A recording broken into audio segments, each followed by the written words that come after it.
estamos começando mais um programa Cá Entre Nós. E a nossa convidada de hoje é a Patrícia da Silva Rodrigues, que é psicóloga clínica. Mais uma vez aqui no nosso programa, para que a gente possa bater um papo agradável e conversarmos hoje sobre transtorno do pânico, né? De qualquer forma, muito obrigado pela sua participação, viu? Eu gostaria que você falasse para a gente, dentro do nosso tema de hoje, que é o transtorno do pânico, o que é transtorno do pânico, Patrícia? Olha, o transtorno do pânico, ele é muito conhecido também como síndrome do pânico, que é uma enfermidade caracterizada por crises inesperadas de medo, desespero, que muitas pessoas elas sentem mesmo a sensação de morte. E essa sensação, ela vem acompanhada de vários sintomas, principalmente aí é o ataque cardíaco, que é quando o coração fica com aquela palpitação, que você perde o controle, as mãos ficam suando muito, ou então o corpo todo, ele soa bastante, falta de ar. Então o pânico, ele caracteriza muito por isso. E o que causa esse transtorno? O transtorno, assim, ele pode ser causado por N aspectos, mas principalmente por uma ansiedade generalizada. Então, o terapeuta ou o médico especialista terá que identificar realmente de onde que está originando, o que está causando essa ansiedade. Depois que identifica-se isso, né, que aí sim irá verificar qual que é o tratamento melhor para essa pessoa. Hoje tornou-se uma coisa popular isso, em função dessa vida tão estressada que as pessoas têm, ou são casos raros? Não, tornou-se muito popular, já existia, mas hoje se fala mais, se presencia mais pessoas com o transtorno do pânico, justamente pelo fato dessa correria do dia a dia, essa ansiedade que muitas das vezes a gente não consegue controlar, acaba se tornando-se algo que é descontroladamente na nossa vida, e aí você passa a ter a ansiedade como aquela aliada, mas uma aliada negativa. Sim. É onde o pânico se torna realmente, assim, fazendo jus à palavra, né? Um pânico, aquela sensação realmente de morte. Assim, e como proceder no caso desse? A pessoa tem que ir ao médico realmente para ter um acompanhamento? Primeira coisa é ir ao médico. Sentiu que essas reações que eu estou acabando de falar, você está percebendo que está tendo essas palpitações? A família, principalmente, tem que perceber isso, né? Às vezes a pessoa nem se dá conta, né? Muitas das vezes a família observa, só que aí a família tem que se conscientizar de que essa pessoa está passando por uma situação difícil de ser controlada e aí sim buscar ajuda o máximo assim que puder. Né? Ou é um médico, o cardiologista, ou é o próprio psiquiatra, o psicólogo. Mas primeiramente as pessoas procuram muito assim, o médico do posto, né, onde reside ali no bairro, e aí esse médico vai encaminhar para o especialista, né, que faz jus aí para dar continuidade ao tratamento. Mas isso não é considerado um problema mental, um problema de ordem sentimental, por ter perda de um ente querido, ou então trabalha demais, está estressado, a pessoa começa a ter esses sintomas, é isso? Isso, o pânico, ele pode se originar tanto de algo que é biológico, né, de que a pessoa está vivendo na vida dele, ou principalmente de ordem emocional. Então, pode sim desencadear por um trauma que ele vivenciou, de alguma situação que angustiou e ele não deu conta de elaborar aquilo. Então, ele desencadeia nesses sintomas aí que perde totalmente a função aí da vida dele. É um sintoma transitório, né? Não é uma coisa que vai durar muito tempo, uma coisa de momento pode causar, né? Sim, pra você ter ideia, cerca de 10 minutos, assim, a pessoa está bem. E aí começa a sentir todos esses sintomas e aí culmina na crise, que é um ápice elevado aí da ansiedade. E aí depois ela pode ir amenizando os sintomas, vai tranquilizando até voltar aí a ter sua vida normal. Isso tem crescido muito no Brasil? Qual a população mais ou menos atingida hoje?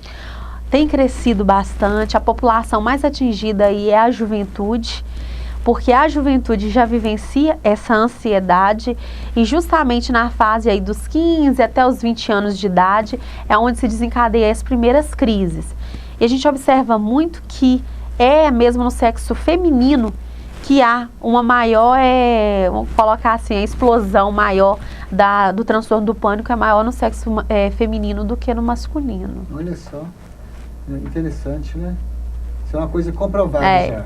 Já é comprovado, é uma pesquisa que foi feita. Por que isso acontece? Porque o sexo feminino, ele vive mais uma sensibilização das estruturas cerebrais. E outra, a mulher, ela tem no nível aí da vida dela, o nível de fertilização é muito mais observado do que em homens. Então não quer dizer que os homens não têm transtorno do pânico, tem sim.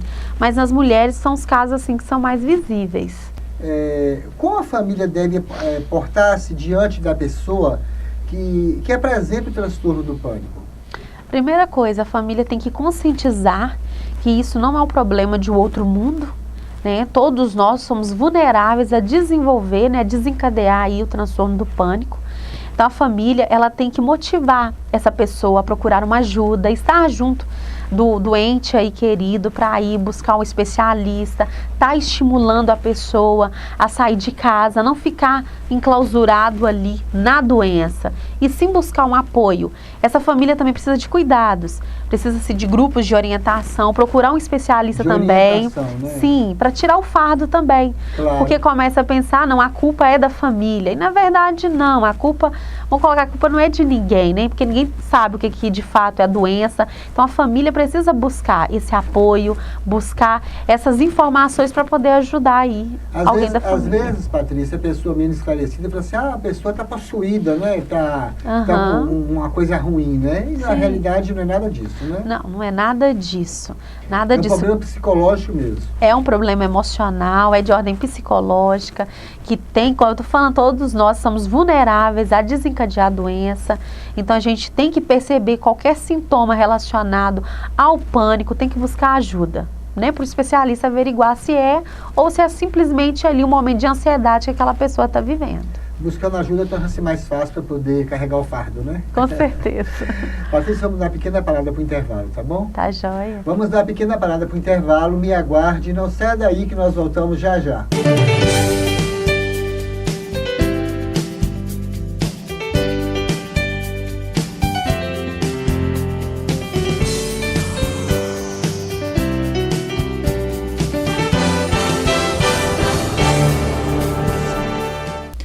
Bom, Patrícia,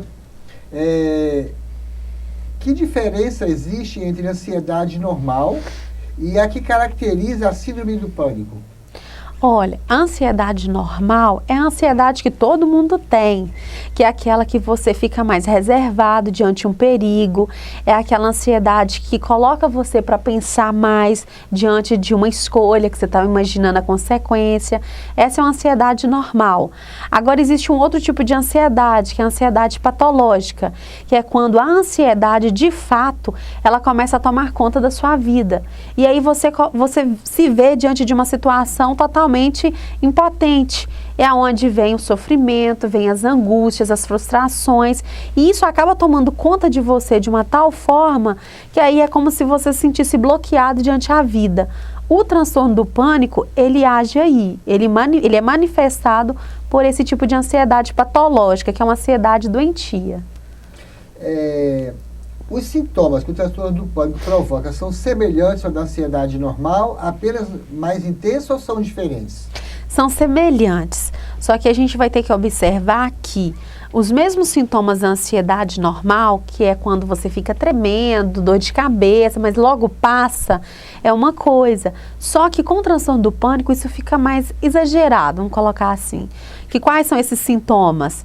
Que são dores de cabeça, mal-estar, tontura, tremores, taquicardia, que é quando o coração está muito acelerado, você sente realmente, parece que vai morrer. Então o pânico, ele caracteriza muito por isso, você tem medo de ter medo. E aí a pessoa fica tão impotente diante dessa ansiedade, desses sintomas, que acaba temendo, dependendo do lugar que ela esteja, se vai estar no metrô, no ônibus ou no elevador, começa a ter medo de passar mal, de ter a crise e de não ter ninguém para socorrer. Então acaba desencadeando a crise, do medo de ter o medo de ter a crise. Nossa, deve ser horrível, né, Patrícia? Sim. Patrícia, tem uma participação aqui de Nancy, da assistente social. Nancy, muito obrigado pela sua participação. Um prazer, né? Tá recebendo aqui esse parabéns seu. Ela manda parabenizar você, Patrícia, pelo trabalho desenvolvido e parabeniza também pelo programa. Muito obrigado pela sua participação. Boa noite para você, viu, Nancy? Bom, quais são os gatilhos mais frequentes para as crises do transtorno do pânico? Porque uma pessoa passa 30 anos sem ter nada e um dia, por ter ficado fechado dentro de um elevador quebrado, começa a manifestar problemas em situações que nada tem a ver com esse fato. O que acontece é que você pode ter uma vida totalmente saudável, mas aí chega no momento aí que você começa a perceber que você não está tendo tanto controle que você gostaria que tivesse. E aí, quando você se encontra em situações aí de ambientes fechados, passa assim a ter aquele anseio do que pode acontecer. E aí, desse o que pode acontecer, pode desencadear uma crise, que é o ápice desses sintomas que nós acabamos de relatar. Como costuma evoluir os sintomas dos transtornos não tratados do pânico? Quando você não trata todos os sintomas do transtorno, pode culminar em diversas crises.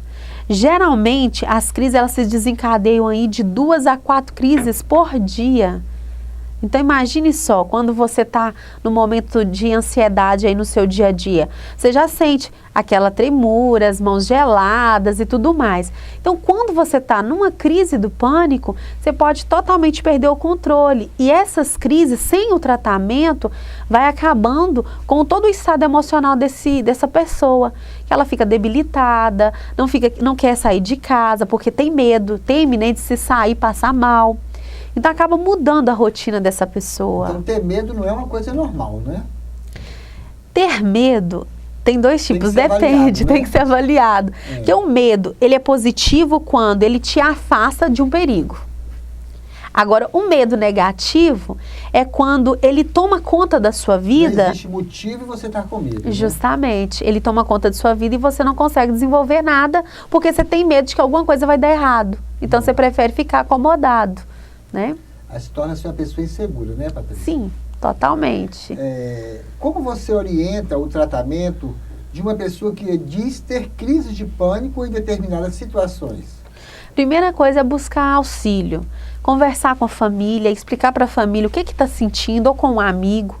E aí sim, ter coragem, ter iniciativa de ir até um sistema de saúde ou um núcleo particular para buscar esse auxílio de informações, de tratamento, porque aí vai ser averiguado se realmente é um transtorno do pânico ou é algum outro motivo, né, para estar desencadeando esse transtorno. Tem uma pergunta muito interessante aqui de Yolanda, ela é moradora da rua José Fernandes aqui na NUC. Yolanda, muito obrigado pela sua participação e também pela sua audiência.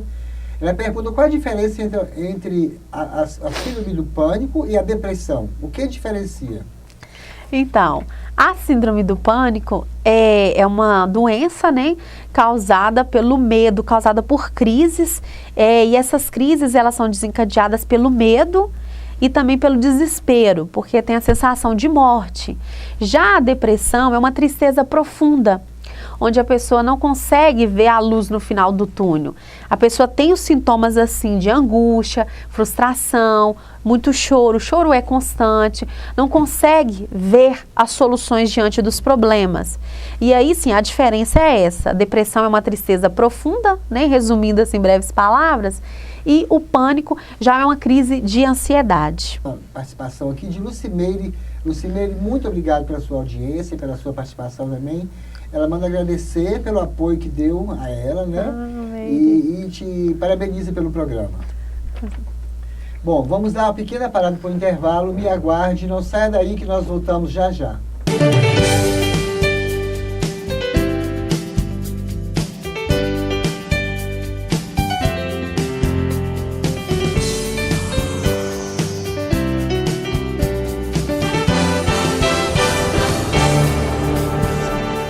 Hoje nós estamos conversando sobre o transtorno do pânico e a nossa convidada de hoje para nós debatermos esse assunto é a psicóloga clínica Patrícia da Silva Rodrigues.